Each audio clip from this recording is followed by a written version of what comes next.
the first thing that comes to our mind is that, okay, we have a bullish candle, and then we have the bullish candle opens from the bottom and it closes at the top. You know, someone who's very, very new, this is something very new and I think these basics are really important. So now when you have a bullish candle, it will have two wicks. You know, so when we talk about liquidity wicks and ranges, so this is a liquidity wick. In a bullish candle, a liquidity wick is at the bottom, which means that the bullish candle tried to go down. Let's say it tried to go down, it formed a liquidity wick, which means it grabbed some liquidity or it grabbed some fuel to continue moving up, you know, and then it created a range at the bottom. So whenever a bullish candle is creating a range at the bottom, a range at the top, this means that, okay, now there's a very high chance for the next candle to continue moving bullish, you know, which is why we break down the candles into liquidity wicks and ranges.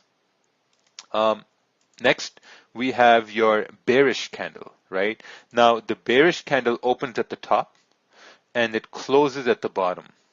And when we talk about the liquidity wicks and the ranges on bearish candles, we have the range at the bottom because, you know, price is obviously moving down. And then we have the liquidity wick, which is at the top. You know, so whenever you talk about liquidity wicks, these are what liquidity wicks are. Liquidity wicks are basically movements of candles in the opposite direction. That's what liquidity wicks are. I have a little story to tell. My good friend, he started trading in the 1990s.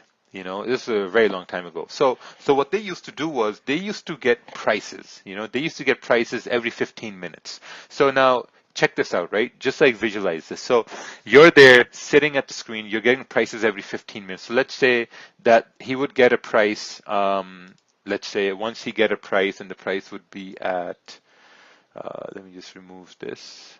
And the price he would get would be at 100, right? He would get price at 100. And he would write this down, okay, I got a price at 100. And they would have this math paper, you know, that those papers like with boxes on them. So that's what they would have, like grid papers. So he would get a price at 100.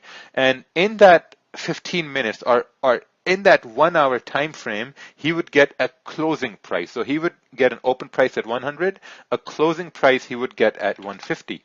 Now you have two prices. Now in those two prices, what he would also get is the lowest price. So the lowest price he would get would be 80, and the highest price he would get would be, let's say, 200. You know, so when this would used to happen, they would draw a candle. Does this make sense? Right? So they would wait an hour. They would get an open price. Okay, we got an open price at 100, a closing at 150, a low at 80, and a high at 200. So they would wait. They would wait a couple of hours or a couple of days to draw candles. They were drawing candles this way, and they were really waiting. They were looking at patterns, and they were really waiting to see that, okay, what are the candles saying based on the fact that, okay, where can the next price go? Or where can the next candle form? This was the basics how candles were formed, because you would just sit and you just wait for the prices to come in. You would draw candles, you would wait a whole day, and then you would have history.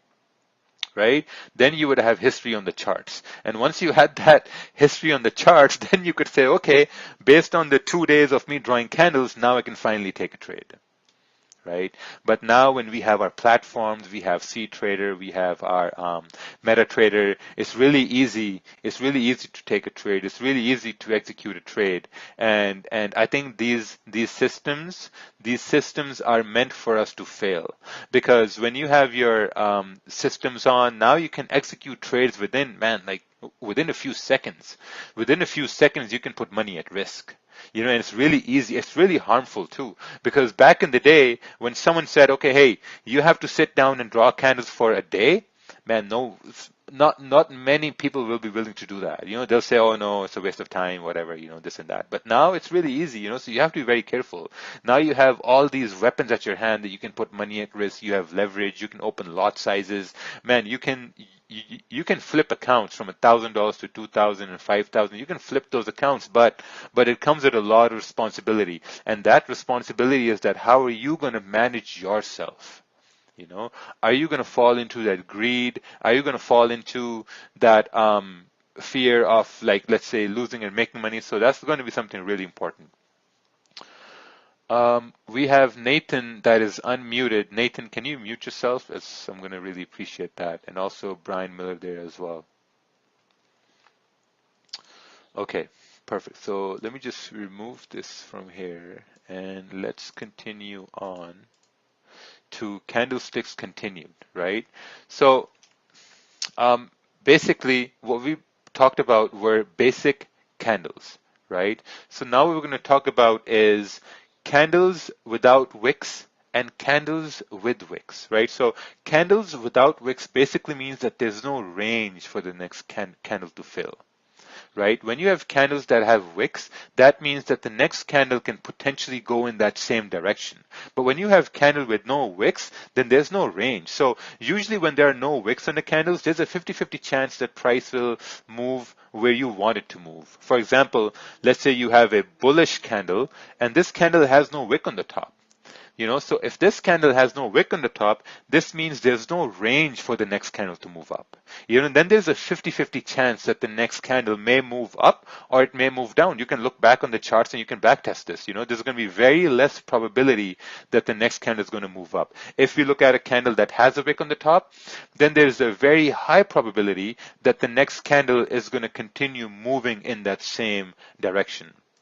Right? Now, at the same time, let's say you have price moving bearish, right? You have price moving bearish and the candle has no wick at the bottom. So when a candle has no wick at the bottom, this means that there's no range for the next candle to go down. You know, now there's a 50-50 chance that the next candle can essentially go down or it may start going up. Right? So whenever I encounter a candle with no wick at the bottom, I look at that and say, man, okay, there was volume there. The candle was a solid bearish candle, but the candle had no wick at the bottom. You know, so to me, I'm going to say, well, if there's no wick at the bottom, then there's no range, which means the next candle, it may not continue down. It may start going the opposite way, you know, but, you know, sometimes the candles do start heading where you want to go. So that's a 50-50 chance. So when you're trying to trade, you're looking at the candles when you have wicks. Let's go back here. When you're looking at the candles, you're looking for these wick ranges. When price is moving up, you're looking at the wick at the top. When price is moving down, you're looking at the wick at the bottom.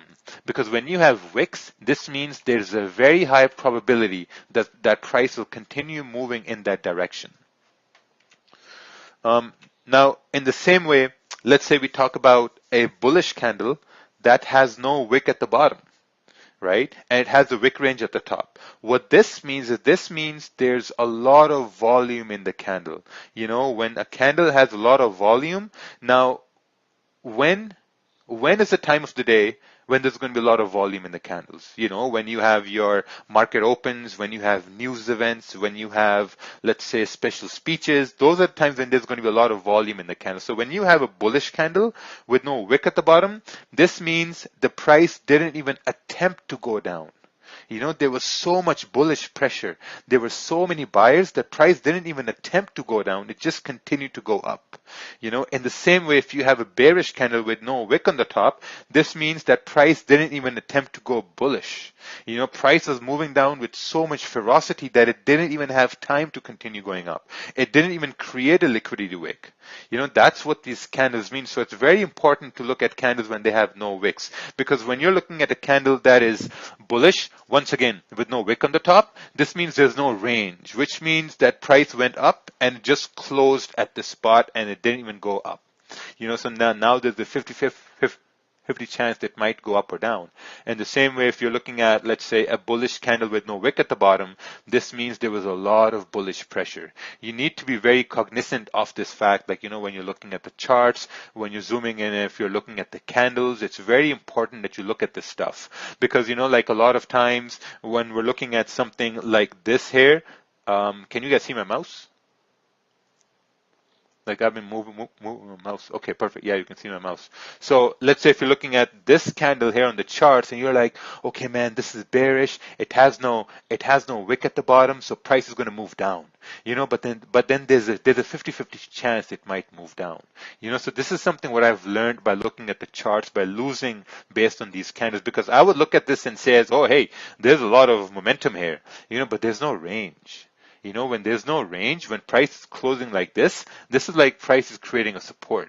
So it's very important to make sure that that's understood. Okay, so let me just check this one thing here. Everything's go. System is looking good. Perfect.